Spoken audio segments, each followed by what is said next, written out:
So hello বন্ধুরা, welcome back to my YouTube channel. কেমন আছো তোমরা সবাই? আশা করছি ভালো আছো। তো আমার জ্ঞান 99 চ্যানেলে আপনাদেরকে স্বাগতম জানাই। তো আমার চ্যানেলে যদি নতুন হয়ে থাকেন তো অবশ্যই চ্যানেলটি সাবস্ক্রাইব করবেন এবং বেল আইকন ঘন্টিটি অল করে রেখে দেবেন যেন সবার আগে আপনাদের কাছে নোটিফিকেশনটি পৌঁছায়। তো আজকের বিষয়টি হচ্ছে যে আমরা সবাই জানি যে পেটিএম পেমেন্ট ব্যাংক বন্ধ হয়ে গেছে। তো পেটিএম পেমেন্ট ব্যাংকের পরে one of the best payment bank কি কোনটি আছে, তো সেটি বিষয়ে আমি আজকে আলোচনা করব। পেটিএম পেমেন্ট ব্যাংক ব্যান্ড হওয়ার পরে যে এয়ারটেল পেমেন্ট ব্যাংক আছে, তো এয়ারটেল পেমেন্ট ব্যাংক একটি আমি ভিডিও করেছিলাম, সেটিতে অনেকজন কমেন্ট করে জানিয়েছে আমাকে যে এটি পেমেন্ট ব্যাংক ভালো না। তো এর থেকে যদি ভালো পেমেন্ট ব্যাংক থাকে তো আপনি একটু জানান। তো সে বিষয়ে আজকে আমি আলোচনা করব। এয়ারটেল পেমেন্ট ব্যাংক থেকে সব থেকে ভালো পেমেন্ট ব্যাংক কোনটি, সেই বিষয়ে আপনাদের কাছে আমি জানাবো। এয়ারটেল পেমেন্ট ব্যাংকের পরে যে ব্যাংকটি আসছে জিও পেমেন্ট ব্যাংক। তো জিও পেমেন্ট ব্যাংকে কি সুবিধা আছে, এয়ারটেল পেমেন্ট ব্যাংক কি সুবিধা ছিল, তো এই বিষয়ে আজকে আলোচনা করব। তো এয়ারটেল পেমেন্ট ব্যাংকে আমরা সবাই জানি যে ভার্চুয়াল ডেবিট কার্ডের জন্য আমাদেরকে 350 টাকা ফি পেমেন্ট করতে হচ্ছিল। তো জিও পেমেন্ট কোনো ফি লাগছে না, সম্পূর্ণ ফ্রি, বিনামূল্যে একদম। তো জিও পেমেন্ট ব্যাংক এমন একটি ব্যাংক, আপনারা সবাই জানেন জিও সিম চালান। তো জিও পেমেন্ট ব্যাংক কিরকম হবে আপনাদের মনে সবারই মানে একটু সন্দেহ হচ্ছে। তো অ্যাকচুয়ালি জিও পেমেন্ট ব্যাংক সবকিছু ফ্রি দিচ্ছে, ভার্চুয়াল ডেবিট কার্ড, এবং কোনো চার্জেস লাগছে না, সম্পূর্ণ ফ্রি। না SMS চার্জ, না অ্যানুয়াল চার্জ, না তোমার এটিএম এর কোনো চার্জ লাগছে, সম্পূর্ণ কিন্তু এয়ারটেল পেমেন্ট ব্যাংকে তোমার ভার্চুয়াল ডেবিট কার্ডের জন্য যেমন তোমার 350 টাকা করে চার্জ দিতে হতো, অ্যানুয়াল ফি, যেটা বছরে 350 টাকা করে দিতে হতো, এবং SMS চার্জ আবার দিতে হতো ওখানে। তো জিও পেমেন্ট ব্যাংকে কিন্তু এই সমস্ত কিছু চার্জ দিতে হচ্ছে না, সম্পূর্ণ ফ্রি। তো এই বিষয়ে আজকে আলোচনা করব, এবং জিও পেমেন্ট ব্যাংক আপনারা কিভাবে অ্যাকাউন্ট ওপেনিং করবেন, তো এটি আজকে আপনাদের সামনে তুলে ধরবো আমি, কি করে জিও পেমেন্ট ব্যাংক ওপেন করবেন সেটি আজকে আমি আমার চ্যানেলে যদি নতুন হয়ে থাকেন তো চ্যানেলটি অবশ্যই সাবস্ক্রাইব করবেন আর বেল আইকন ঘড়িটি অল নোটিফিকেশন করে রেখে দিবেন যাতে সবার আগে আপনাদের কাছে নোটিফিকেশনটি পৌঁছায়। তো বেশি না কথা বলে চলো ভিডিও শুরু করা যাক। সেখানে আমরা সমস্ত কিছু ডিটেলস দেখে নিব এবং তার যে বেনিফিট কি, এয়ারটেল পেমেন্ট ব্যাংকের কি বেনিফিট আছে, জিও পেমেন্ট ব্যাংকের কি বেনিফিট আছে, সেখানে আমরা দেখে নেব। তো চলো ভিডিওটি শুরু করা যাক। তো বন্ধুরা, তোমরা দেখতে পাচ্ছ ফাইনালি আমি মোবাইল স্ক্রিনে চলে আসছি। এখান থেকে দেখতে পাচ্ছ তোমরা সবাই Airtel payment bank account opening যেমন জিরো প্রসেসিং ফি, অ্যানুয়াল ফিস দিতে হবে আপনাদেরকে 100 টাকা প্লাস জিএসটি। তারপরে চার্জে যেটা দেখতে পাচ্ছ SMS এর। তারপরে এয়ারটেল পেমেন্ট ব্যাংকে অ্যানুয়াল প্রাইস হচ্ছে 349 টাকা, মানে 350 টাকা আপনাকে ডেবিট কার্ডের জন্য চার্জ দিতে হবে। তো এয়ারটেল পেমেন্ট ব্যাংক 2% করে ইন্টারেস্ট দেবে আপনাকে 1 লাখ টাকা যদি আপনি অ্যাকাউন্টে রাখেন। তো 1 লাখ টাকার বেশি হলে কিন্তু কোনো ইন্টারেস্ট দেবে না। তারপর এখানে দেখতে পাচ্ছেন আপনারা জিও পেমেন্ট ব্যাংকে 2 লাখ টাকার উপরে থাকলে কোনো ইন্টারেস্ট দিবে না। তো এয়ারটেল পেমেন্ট ব্যাংকের যে 1,20,000 টাকা রাখলে পরে যে 7% করে ইন্টারেস্ট দিবে, তো 1 লাখ টাকার উপরে হলে কিন্তু কোনো ইন্টারেস্ট আপনারা পাবেন না এয়ারটেল পেমেন্ট ব্যাংকে। তো জিও পেমেন্ট ব্যাংক দেখতে পাচ্ছেন আপনারা এখানে। Jio payment bank account opening করার জন্য আপনাদেরকে জিওর লিঙ্কটা আমি দিয়ে দেবো মোবাইলের ডিসক্রিপশনে।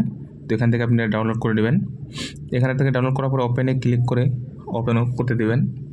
ওপেন হওয়ার পর এখানে দেখতে পাচ্ছেন মোবাইল নাম্বার, তো এখানে আপনি আপনার মোবাইল নাম্বারটি এন্টার করে নেবেন।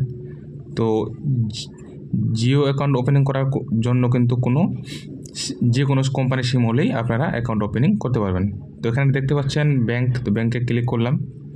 ক্লিক করার পর এখানে দেখতে পাচ্ছেন টার্ম অ্যান্ড কন্ডিশন এক্সপেক্ট করে লেটস গো স্টার্টে ক্লিক করতে হবে।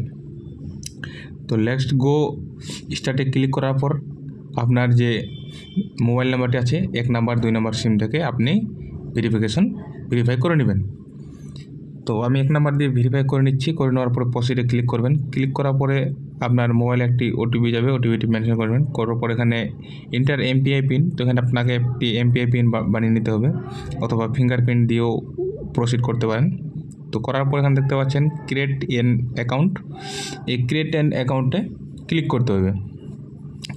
তো তো জিও পেমেন্ট ব্যাঙ্ক ওপেন করার জন্য কিছু টার্ম অ্যান্ড কন্ডিশন আছে, সেগুলো পড়ে নিতে পারেন। তারপরে টিক করে প্রসিডে ক্লিক করবেন। তো আপনার এখানে প্যান কার্ড নাম্বার দিয়ে দিবেন, টার্ম অ্যান্ড কন্ডিশনগুলোতে এক্সপেক্ট করবেন।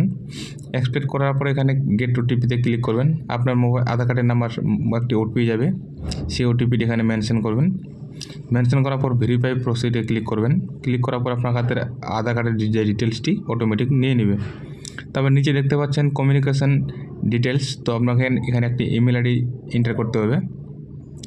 তারপরে অ্যাড্রেস ডিটেলস, এখানে যদি আপনার সেম থাকে তো সেম ক্লিক করবেন, আর যদি আপনি চেঞ্জ করতে চান তো সেম এই টিকটাকে আনটিক করে আপনি আবার আদার্স অন্য অ্যাড্রেস মেনশন করতে পারবেন। তো আমার যেহেতু সেম আছে টিক করে প্রসিডে ক্লিক করলাম। তারপর এখানে আপনাকে married status, father's name, father's last name, mother's name, mother's last name, এগুলা মেনশন করতে হবে। মেনশন করার পরে প্রসিডে ক্লিক করবেন। ক্লিক করার পরে এখান থেকে আপনাকে অপারেশন সিলেক্ট করতে আপনি কী করেন, স্যালারি না সেলফ এমপ্লয়েড সেটি সিলেক্ট করে নেবেন। স্যালারি কত, অ্যানুয়াল ইনকাম কত, বছরের ইনকাম কত, আপনার কোথা থেকে সেই ইনকামটি আসে সেটি আপনাকে এখানে মেনশন করতে হবে। মেনশন করার পরে দেখতে পাচ্ছেন নিচে টার্ম অ্যান্ড কন্ডিশন এক্সপেক্ট করতে হবে এখানে। তো আপনার বছরে কামাই কত সেটি এন্টার করে নেবেন। করানোর পরে টার্ম অ্যান্ড কন্ডিশনে এক্সপেক্ট করে প্রসিডে ক্লিক করবেন। তো আমি টার্ম অ্যান্ড কন্ডিশনে ক্লিক করার পরে প্রসিডে ক্লিক করছি। তারপর এখানে দেখতে পাচ্ছেন অ্যাড নমিনি, তো আপনি এখান থেকে নমিনিও অ্যাড করে নেবেন। বাই চান্স যদি আপনার সাথে কোনো দুর্ঘটনা ঘটে তো সেই বেনিফিটটি আপনার নমিনি পাবে। তো আমি অ্যাড নমিনিতে ক্লিক করব। আপনি এখান থেকে স্কিপ নাও করতে পারেন, আপনি চাইলে নমিনি বোধ দিতে পারেন, না হলে না দিতে পারেন। তারপরে নমিনির সাথে আপনার রিলেশনশিপ কী সেটি এখানে nominee details, date of birth, last name, first name ঢেলে দেবেন। ঢালার পরে নমিনির সাথে যদি আপনার অ্যাড্রেস সেম থাকে তো সেম আসে ক্লিক করবেন, আদারওয়াইজ আপনি আনটিক করে তার অ্যাড্রেস মেনশন করতে পারেন। করার পরে এখান থেকে প্রসিডে ক্লিক করবেন। তো এখানে সব ডিটেলস আপনি দেখে নিতে পারেন। চাইলে আপনি যদি চান যে কোনো কিছু অ্যাড্রেস কোথাও ভুল হয়েছে তো সেখান থেকে আপনি এডিটে ক্লিক করে তার সেটি মেনশন করতে পারবেন। তো যেহেতু আমার সব কিছু সেম আছে তো কন্টিনিউতে ক্লিক করব। ক্লিক করার পর এখানে দেখতে পাচ্ছেন কিছু দেখা ইনফরমেশন জানাচ্ছে আমাকে। তো জিওর থেকে সব কিছু করার পর এখানে আমাকে বলতে পারছে কেওয়াইসি করতে হচ্ছে, তো আমি কেওয়াইসিতে ক্লিক করব। তবে এখানে দেখতে পাচ্ছেন 8 জনের পরে আমাকে কিন্তু আমার লাইনে কেওয়াইসি হবে। 8 জনের পরে আমি আছি। তারপর সময় যেটা 4 মিনিট। তারপরে দেখতে পাচ্ছেন কেওয়াইসি আমি করে নিচ্ছি। করার পরে এখান থেকে আপনি সব কিছু আপনাকে আপনার ভিডিও কেওয়াইসি ফটো খিচবে এখান থেকে। তারপরে প্যান কার্ডটি দেখাতে হবে আপনাকে। প্যান কার্ড ভালো লাগে অবশ্যই ভিডিওটি শেয়ার করবেন এবং লাইক করবেন, কমেন্ট করবেন, যেন আমার মনে একটু উৎসাহ জাগে যে আরো আমি আপনাদের কাছে নতুন নতুন ভিডিও নিয়ে আসতে পারি।